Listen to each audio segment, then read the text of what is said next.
आज बड़े घर की छोटी बहू में वो तूफान आने वाला है जिसमें एक बहू की चुप्पी, एक सास की चाल और एक पति का घमंड, तीनों आमने सामने टकराने वाले हैं। आज का दिन किसी के लिए आसान नहीं होगा। घर का माहौल भारी है। अहाना चुपचाप मंदिर के सामने खड़ी है। उसकी आंखों में डर नहीं, बल्कि एक अजीब सा सुकून है, जैसे वह किसी फैसले के लिए खुद को तैयार कर चुकी हो। तभी दुर्गा देवी की आवाज पूरे हॉल में गूंजती है। वह सबके सामने अहाना पर ताना कसती है कि बहू होकर भी उसे इस घर की परंपराओं की कोई परवाह नहीं। अर्जुन चुप है। उसकी चुप्पी अहाना को सबसे ज्यादा चुभती है। वह उम्मीद करती है कि शायद आज अर्जुन उसके लिए खड़ा होगा, लेकिन अर्जुन की खामोशी बता देती है कि वह अब भी माँ के फैसलों के आगे कमजोर है।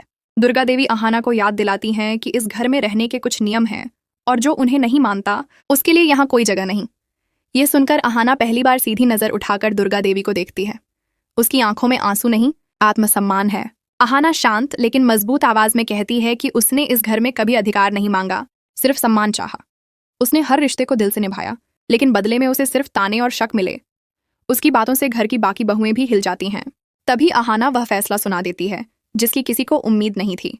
वह कहती है कि अगर इस घर में उसकी इज्जत नहीं है तो वह यहाँ मजबूरी में नहीं रहेगी। उसकी ये बात पूरे घर को सन्न कर देती है। अर्जुन आखिरकार बोलता है, लेकिन उसकी आवाज में पछतावा कम और अहंकार ज्यादा होता है। वह कहता है कि अहाना हमेशा चीजों को बढ़ा चढ़ाकर देखती है। ये सुनकर अहाना मुस्कुरा देती है, एक ऐसी मुस्कान जिसमें दर्द भी है और मजबूती भी। वह कहती है कि कुछ रिश्ते बचाने के लिए चुप्पी ठीक होती है, लेकिन खुद को खो देने की कीमत पर नहीं।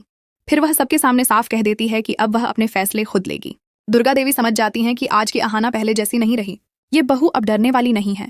सवाल बस इतना है, क्या अर्जुन समय रहते ये समझ पाएगा या फिर देर हो चुकी होगी? आज का एपिसोड यहीं एक बड़े सवाल के साथ खत्म होता है। क्या अहाना का यह कदम उसे आजाद करेगा या रिश्तों में और बड़ी दरार डाल देगा?